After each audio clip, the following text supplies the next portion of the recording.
Sharp Aquos R3.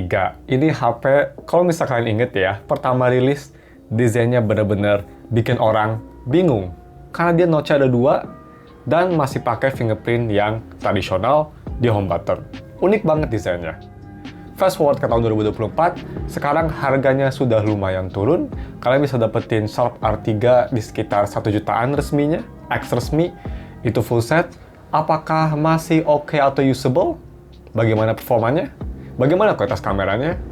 Langsung aja kita full review Sharp Aquos R3 atau SHV44, panjang banget namanya, di tahun 2024. Let's go!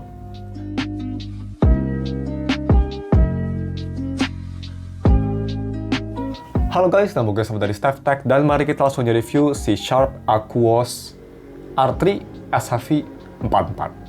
Pertama, untuk harga tadi gue udah bilang di intronya, ini harganya 1,7 juta untuk lebih tepatnya.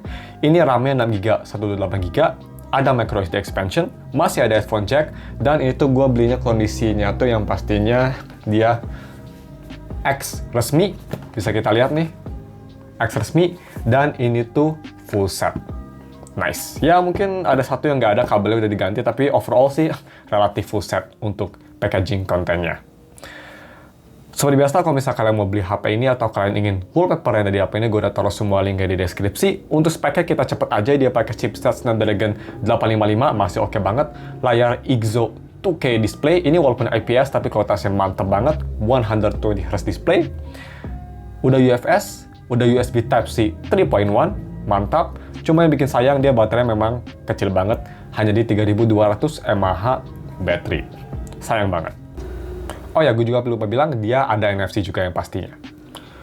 Terus untuk packaging kontennya kita langsung aja lihat di sini. Gue beli ini tuh bukan di toko, gue belinya tuh di user pemakaian. Jadi toko yang ngejual itu dia pemakaian user, pemakaian pribadi. Dikasih casing sama si penjualnya, nice.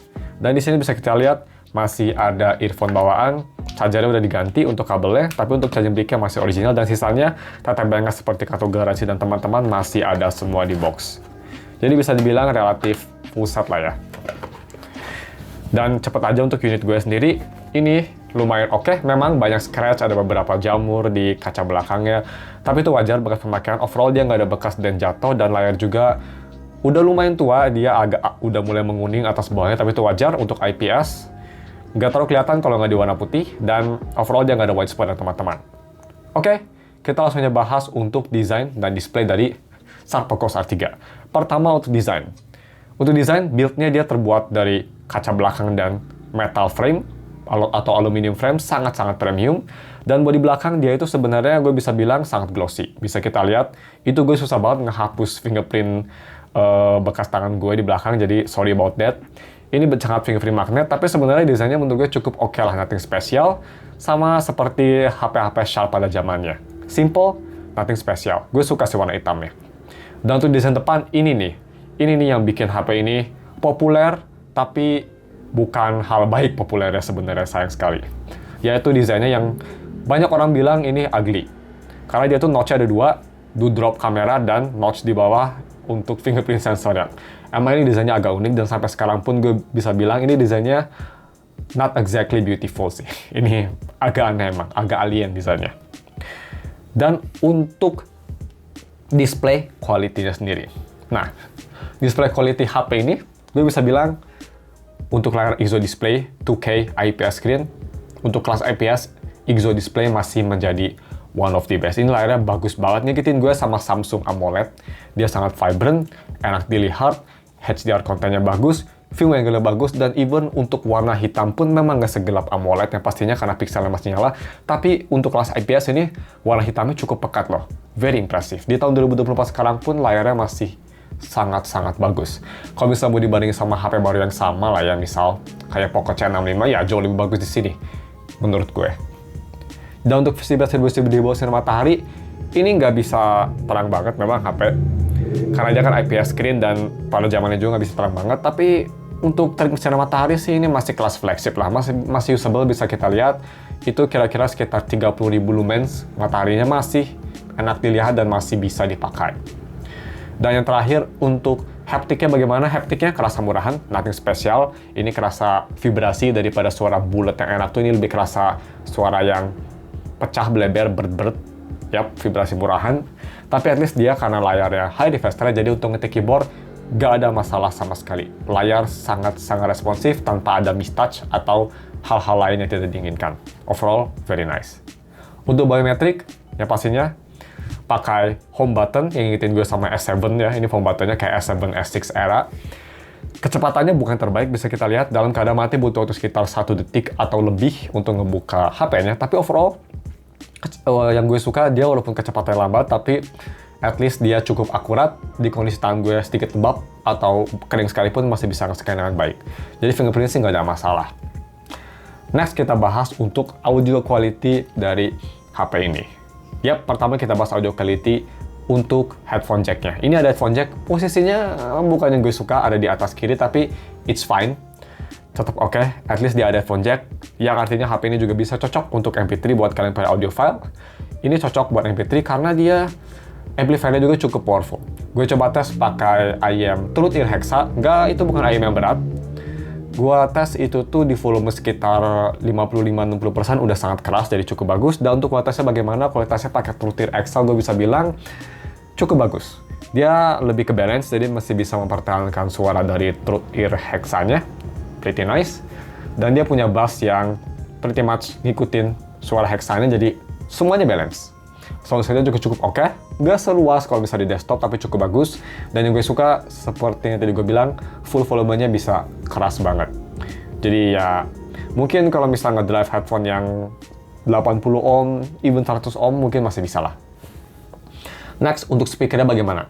Speakernya ada 2 speaker, dan sama dengan headphone-nya, ini punya sound signature yang lebih ke arah balance.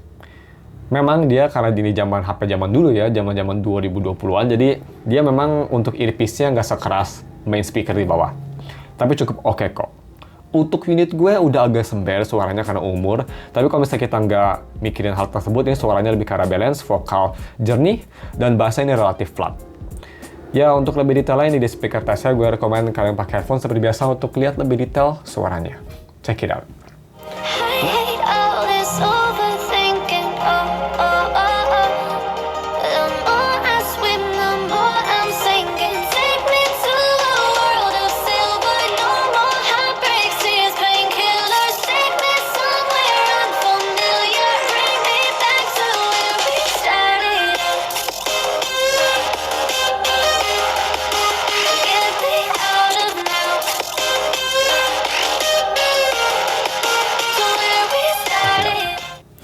Next, kita bahas untuk kamera kualitinya. Untuk segmen ini, sorry, kayaknya gue nggak bakal komparasi dengan HP lain karena jujur gue nggak punya foto yang sama. Mungkin gue bakal komparasi ke beberapa HP yang mirip-mirip harganya, tapi nggak semua. Mungkin hanya beberapa aja ya. Oke, kamera komparasinya. Kamera quality, kamera belakang, dia 16 megapiksel. Main, untuk ultrawide 20 megapiksel. Yap, ada ultrawide juga, jadi cukup versatile di tahun 2024. Dan kamera depan dia 16 megapiksel. Kedua kamera bisa nge-record di 4K 30 atau 1080p 60. At least sudah 4K, pretty good. Untuk kualitas kamera utamanya bagaimana? Gue bisa bilang cukup oke. Tapi nothing spesial. Ya bisa dibilang pas lah sama harga yang sekarang kalau bisa mau dibandingin sama HP zaman sekarang. Bisa kita lihat dia punya dynamic range yang masih oke. Fokus dia kalau ngambil foto agak lama tapi cukup bagus. Dia fokusnya cukup bagus, kontrasnya cukup oke, warna lebih ke arah cool tapi cukup bagus. Kontrasnya kadang agak gelap tapi masih acceptable. Dan overall gambar sih masih oke, detailnya masih sharp, warna masih oke, dan gambar masih acceptable lah menurut gue. Dan bagaimana untuk kamera ultrawide-nya? Kamera ultrawide gue bisa bilang ini memang kerasa banget kayak kamera ultrawide zaman dulu ya. Pertama, dia fokusnya tuh fix. Jadi fix fokus, dan fix fokusnya agak jauh. Jadi kan harus agak jauh dari subjek biar bisa fokus. Kadang-kadang itu ada beberapa foto yang gue ambil nggak fokus itu karena kurang jauh. Dan untuk kualitasnya memang dia itu biasa-biasa aja. Gambar memang lebih tone down warnanya, detailnya lebih tone down, even though dia 20 megapiksel. Tapi at least dia punya kualitas dynamic range yang cukup bagus, dan at least gambarnya masih somewhat mirip-mirip sama main kamera. Gue nggak rekomen kalian nge-shoot pakai ultrawide. Kalau misalnya kepepet aja sih. Jangan selalu pakai ultrawide. Main kamera menurut gue lebih bagus tetap. Oke, dan untuk kualitas selfie-nya bagaimana? Selfie-nya cukup oke, dia bisa ngeditain detail dengan bagus, natural warnanya, muka gue masih oke. Foto di belakang sinar matahari atau backlight kadang sedikit struggling, tapi at least masih bisa nangkep subjeknya, jadi gue nggak bener-bener hitam banget. Overall, selfie cukup oke. Video recording kita langsung tes. Ini gue record di resolusi 4K 30 dan juga 1080p 60. Check it out. Oke guys, ini dia video recording 4K 30 fps. Ini ada pohon yang satu kayak gini. Kita coba fokus di pohon ini. Oke. Untuk recording ini bisa selama mungkin. Jadi nggak ada restriction. Stabilisasi ada ya. Dia ada IIS tapi nggak bagus-bagus banget. Dan ya, langsung aja kita switch ke 1080p. Alright, this is 1080p 60 fps, jauh lebih smooth. Untuk stabilisasi ada juga. Fokus, ya biasa aja fokusnya.